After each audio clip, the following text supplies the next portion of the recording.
Jumpa lagi di channel Yonoki ya.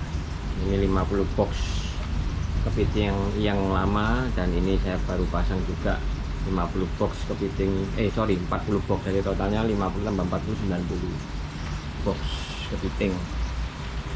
Tapi saat ini semua kepitingnya lagi kita ungsikan di tempatnya orang yang jualan box. Kenapa? Karena kepiting saya ternyata banyak yang mati, ya kan? Jadi banyak yang tanya, gimana update kepitingnya Om Yohan? Apa udah panen, ya kan? Atau bagaimana?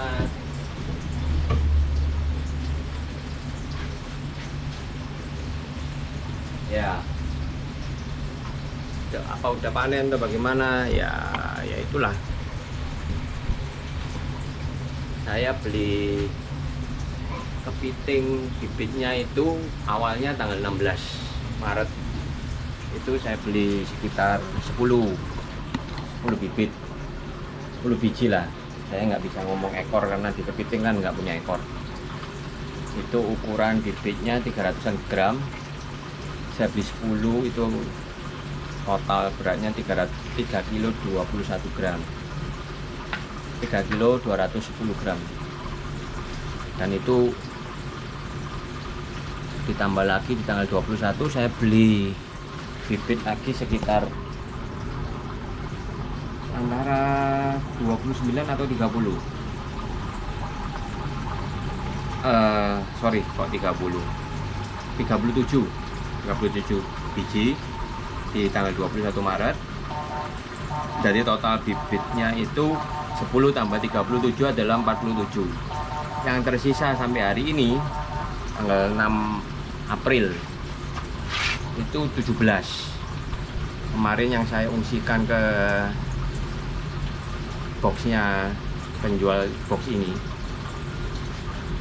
itu sekitar 22, dan dalam perjalanan sampai hari ini udah mati 5 lagi. Jadi total kematiannya 17 dibagi 47, ya hampir 70%, 60% sampai 70%, ya kan. Nah,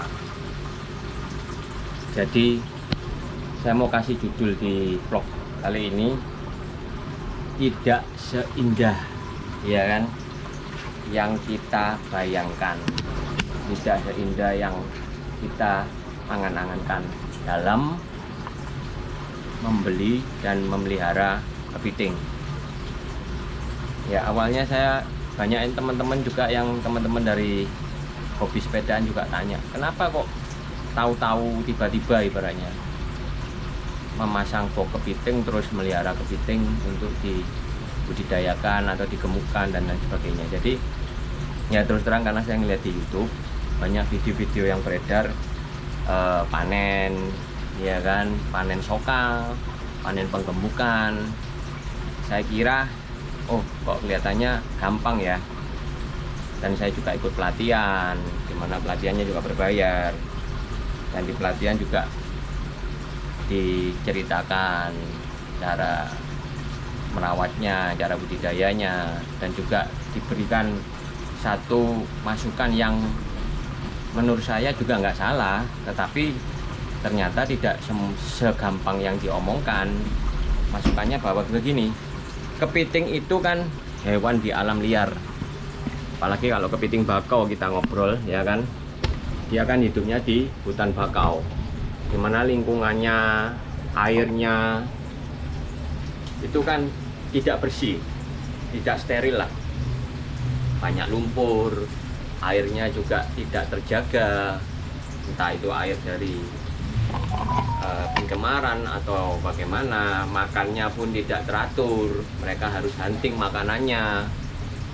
Kalau dimasukkan ke dalam box-box seperti ini, atau mungkin ada juga yang membuat box dari jirigen, ada yang dari wadah kita buka atasnya, nanti dikasih tutup, apalah pokoknya. Itu kan airnya kita udah filter, makanannya kita berikan rutin, mungkin sehari 2 kali, ya kan. Jadi kenapa kepitingnya kan makin sehat dong, kepitingnya kan tingkat kematiannya makin sedikit dong. Lagian di alam itu kepiting satu dengan yang lain kalau bertemu, misalnya jantan ketemu jantan itu mereka bertarung, ya kan, mereka kanibal soalnya, mereka bertarung. Kalau ini dimasukkan ke dalam box satu persatu kan kemungkinan kanibal itu juga nggak ada. Awalnya saya pikir masuk akal juga, bener juga ya. Nah, pasti kepitingnya akan lebih sehat lagi, lebih nggak gampang mati lagi kalau kita masukkan ke dalam box. Tapi ternyata di awal pemeliharaan saya masuk 47 bibit itu, meskipun box saya yang dulunya 50 jadi saya tambah jadi 90 totalnya, itu matinya lumayan banyak. Saya nggak nambah bibit lagi karena melihat tren kematiannya tiap hari 2, 3, dan 1. Akhirnya saya putuskan nggak untuk nambah bibit lagi. Berarti ada sesuatu yang salah ini. Dan itu jargon yang tadi saya sebutkan, kalau kita masukkan ke dalam box ini kan kualitas airnya, habitatnya juga bersih, makanannya juga tersedia, mereka nggak perlu pusing cari makanan, terus nggak perlu pusing ketemu lawannya, karena di alam bebas kan bisa ketemu lawan dan bertarung. Namanya bertarung ya, kalau nggak menang ya pasti kalah, kalau kalah itu ujungnya kematian, bukan cuma kalah terus nggak mati ya. Kalau kalah bisa melarikan diri mungkin masih hidup ya kan, tapi kan cacat ya, capitnya ditinggal atau gimana.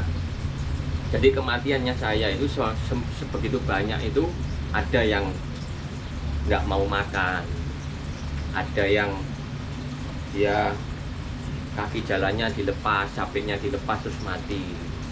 Bahkan nanti saya kasih cuplikan, ada yang matinya, waktu matinya itu ibaratnya kalau di manusia itu sakratul mautnya itu saya sudah sempat videokan. Kelamin ini betulan betina, ini yang biasa untuk gendong telurnya itu, kalau kita ngomong ininya ngebuka gitu, yaitu terus lama-kelamaan dia lemes-lemes terus mati.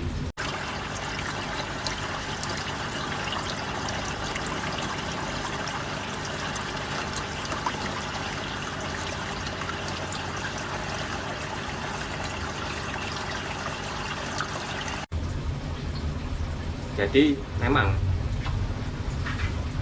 budidaya kepiting ini, sistem vertical crab house ini tidak seindah yang kita lihat. Mungkin kita ngelihat video-video ya yang sudah beredar, panen inilah, panen soka lah, panen penggemukan lah, terus ada yang apa namanya install sampai 6.000 box kepiting ya kan, yang di daerah Tangerang sana ya.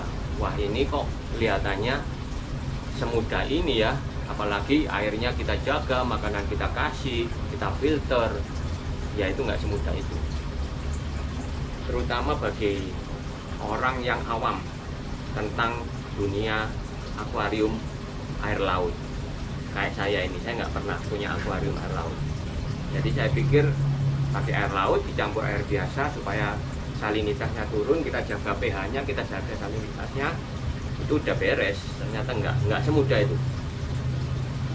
Jadi yang saya mau pesankan di sini, di samping banyaknya beredar video-video panen kepiting, pengemukan, panen soka, ya saya tidak merasa mereka salah juga, ya enggak. Itu kan mereka menyajikan fakta yang mereka alamin ya. Tetapi dibalik itu rata-rata mereka di awal-awal juga akan menemui kendala-kendala yang mirip-mirip. Kematian banyak, airnya karena mungkin airnya juga belum siap menerima banyaknya kotoran kepiting, amonia dari urin dan fesesnya kepiting. Serta kalau kita kasih makan kan, makanannya kan dia kan ikan mentah, ikan segar, itu kan juga mengandung amonia, menghasilkan amonia maksudnya. Filter kita ini siap nggak menampung semuanya itu dan merubah semua amonia itu menjadi nitrit dan nitrogen, sehingga air yang kita salurkan kembali ke dalam box ini udah benar-benar amonianya bisa dikatakan 0 atau 0,5 ppm. Mampu nggak filter kita? Itu satu pelajarannya, sehingga air ini tidak membahayakan bagi kelangsungan hidup si kepiting. Jadi bagi teman-teman yang lihat video ini, ya kan, harus mikir ulang. Jadi kalau saya dulu nggak mikir ulang karena saya nggak ngerti. Saya pikirnya melihat video-video panen itu semudah itu, ya kan. Masukkan, kasih makan 15 hari, 1 bulan, gemuk, panen, jual. Asik nih, ya kan. Tetapi dalam perjalanannya, ini tanggal 16, sekarang tanggal 16 Maret ke 6 April ini sudah 2 minggu nggak ada yang dipanen. Kematiannya 70%, ya kan.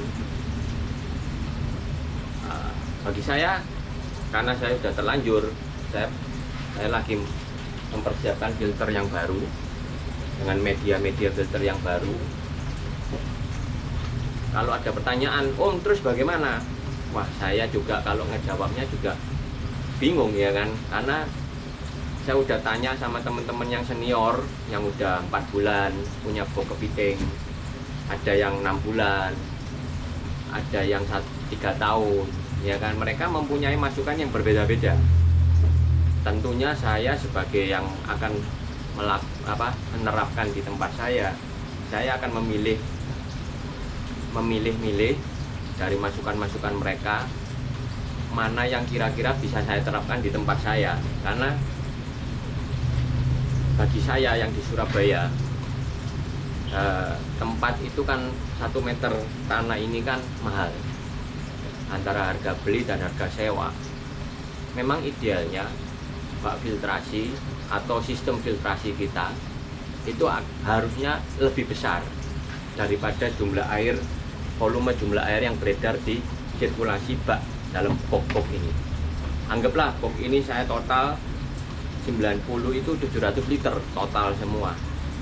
Idealnya kita harus mempunyai sistem filtrasi itu yang melebihi 700 liter. Jadi sistem filtrasi kita itu benar-benar udah siap menerima limpahan 700 liter dari sini, amoniaknya melewati media filter itu, amoniaknya akhirnya menjadi 0 atau cuma 0,3 lah ppm, baru dimasukkan lagi ke kepitingnya di sini. Siapkah itu? Ya idealnya harus banyak, kalau ini 700, ini mungkin 1000 liter, ya kan.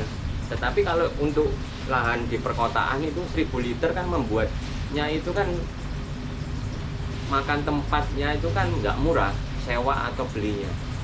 Lain dengan halnya teman-teman yang pelaksana yang ngasih saya saran-saran itu ada yang tambak, ada juga yang di ruko, ada juga yang di rumahnya memanfaatkan lahan sempitnya. Jadi kalau yang ditambah ya nggak salah sih, karena situasinya berbeda dengan saya. Ya idealnya malah jangan 1000, 2000 bahkan, sehingga kotoran atau amoniak dari 700 liter ini nggak ada artinya dibanding 2000 air yang segar itu tadi. Ya nggak salah, tetapi apakah itu serta-merta bisa saya terapkan di tempat saya? Ya nggak bisa. Jadi saya harus menfilter lah ibaratnya saran-saran itu bukan saran-saran yang baik dan yang buruk, enggak. Saran-saran semuanya itu nggak ada yang jelek, tetapi dengan kondisi yang sudah kita alami, tempat kita, situasinya, kondisinya, juga mungkin modalnya, ya kan, itu kita harus memilih sendiri yang terbaik untuk kita, dan itu masih belum jaminan. Artinya apa? Setelah saya terapkan, apakah ini berjalan dengan baik, berjalan dengan semestinya, sehingga kepiting-kepiting saya ini semuanya 90 box ini nantinya akan sehat semua, ini masih tanda tanya, dan waktu yang akan menjawab gitu loh. Jaga saya juga pesen sama teman-teman yang sudah mengupload videonya yang udah panen, yang udah pokoknya kelihatannya udah berhasil lah, udah mudah lah ini bikin budidaya kepiting ini ternyata nggak susah. Ada yang kasih judul seperti itu, ya itu sah-sah aja, itu menurut Anda yang sudah mengalami. Tapi tentunya nanti Anda akan diserbu pertanyaan, itu udah pasti dari orang-orang yang awalnya gagal seperti saya pun akan bertanya begitu ke orang-orang yang udah berhasil. Dan orang-orang tersebut kadang ada yang merasa mau men-share tips dan triknya apa yang mereka alami, ada juga yang nggak mau share atau mungkin kurang bisa menceritakan atau memang sama sekali nggak mau menceritakan. Apakah itu salah? Enggak juga, itu hak mereka. Tapi ya saya ngomong ya kan, yaitu konsekuensinya karena Anda udah upload video tentang keberhasilan sistemnya Anda. Tentunya nanti ada orang yang nggak berhasil pasti nanya ke Anda, ya tinggal penanganannya Anda gimana, mau ngasih tahu atau nggak mau ngasih tahu itu hak Anda juga. Tetapi ya itu konsekuensi maksud saya. Dan teman-teman yang belum atau masih tertarik ya kan, tapi belum terjun di sini, saya bilang tolong dipikir lagi ya kan. Kalau waktunya Anda nggak ada, terus Anda juga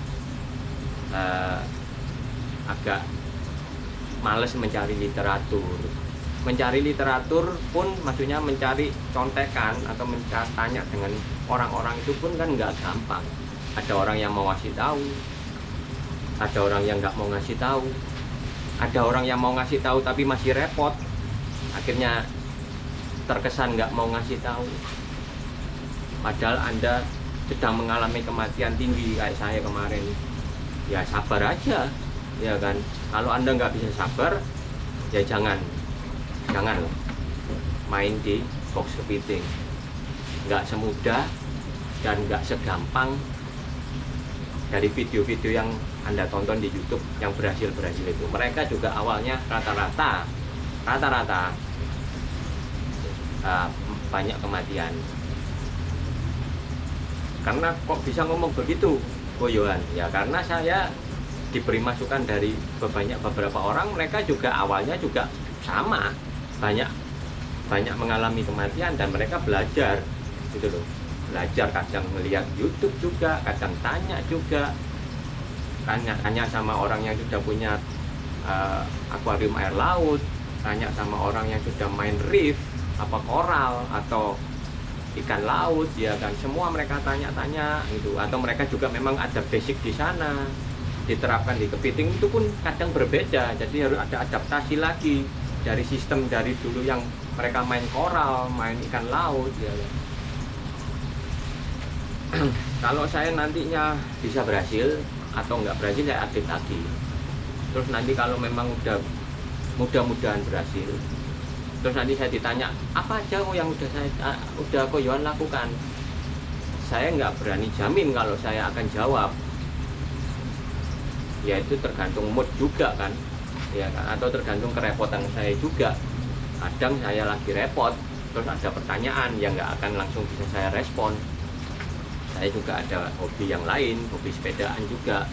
Saya juga ada persiapan dalam waktu dekat ini, ada persiapan juga untuk sepedaan saya. Saya juga masih ada pekerjaan utama saya juga, masih keluarga juga, complicated lah. Tapi saya nggak berani jamin kalau akan saya jawab. Bisa juga saya jawab kalau memang ya, kalau kita ngomong orang Jawa Timur ya, kalau pas tepat waktunya, pas jodohnya, mungkin saya bisa jawab, mungkin saya bisa terangkan. Kalau pas nggak tepat waktunya atau situasinya, mungkin ya nggak akan saya jawab atau saya diamkan aja. Apakah saya salah seperti itu? Menurut saya ya nggak juga gitu loh. Jadi ini video mungkin satu-satunya ya saat ini ya. Entah nanti setelah tanggal ini, tanggal 6 April 2022 ini ada video-video lainnya yang mirip seperti saya, ya saya nggak ngerti. Intinya berpikirlah 2 kali bahkan 3 kali lah untuk budidaya kepiting ini, karena tidak semudah, tidak sesimpel yang seperti Anda lihat waktu video-video panen, video-video kepitingnya mau makan, ya kan, terus video-video panen soka, ya kan, nggak semudah itu. Karena kalau Anda lihat video 5 menit itu aja, terus Anda memutuskan untuk terjun di sini, dan kalau Anda nggak bisa sabar dan nerimo di awal-awal ada kendala, ya ini habis modalnya juga nggak sedikit, gitu ya kan. Jadi Anda pikir kalau Anda udah benar-benar siap apapun yang terjadi, umpama di awal ini ada kendala, Anda siap melakukan apa saja, yang penting pokoknya Anda bisa berhasil membudidayakan kepiting ini sampai panen, sampai yang seperti yang video-video yang Anda lihat itu, keberhasilan mereka itu, ya silahkan. Tetapi tentunya dalam menghadapi kendala-kendala itu Anda harus banyak bertanya, banyak mencari literatur, dan itu juga belum jaminan pasti itu bisa beres, ya kan. Bisa ya, bisa enggak juga, karena banyak stepnya. Step di air, pemilihan bibit, penanganan bibit saat datang, panennya juga nanti mau dijual kemana, fluktuasi harga juga. Kadang kalau ekspor ditutup, seperti China lagi lockdown sekarang ini, ekspornya ditutup, kepitingnya harganya murah, ya kan, bibit murah, otomatis kepitingnya juga murah. Kalau kita waktu panen lagi murah, ya ikut murah, ya kan. Belum lagi nanti fluktuasi lah, umpama kalau harganya lagi naik, ekspor dibuka, kita cari bibit, kita seneng kalau panen harganya tinggi, tapi kita habis panen kan cari bibit lagi, cari bibit apa? Harganya juga naik, juga tinggi, ya kan. Habis itu 15 hari kemudian atau 1 bulan kemudian waktu kita panen harganya turun. Nah, itu juga salah satu salah satu yang akan kita hadapi, yang pasti akan kita hadapi. Jadi complicated ya. Terus saya ya akan tetap saya perjuangkan, karena saya sudah habisnya nggak sedikit ini, 90 box, belum bak filtrasinya, belum dan yang lain-lainnya, ya kan. Tetap akan saya perjuangkan sampai berhasil. Apakah jaminan saya pasti berhasil? Nggak ada jaminan, nggak ada. Jadi segala cara akan diterapkan sampai titik di mana saya harus mikir ulang lagi akan diteruskan atau malah mundur, ya. Jadi buat teman-teman yang lain, pikirkan ulang, apalagi kalau bagi teman-teman yang belum pernah main akuarium air laut seperti saya ini, lebih baik mikir ulangnya bisa 4 kali, jangan cuma 2 kali, 4 kali atau 5 kali. Nanti akan saya update lagi ketika bak filtrasi baru udah datang, ya kan, dan bibit yang lama yang saya titipkan di penjual box itu nanti saya masukkan kembali, akan saya update lagi. Sampai ketemu lagi.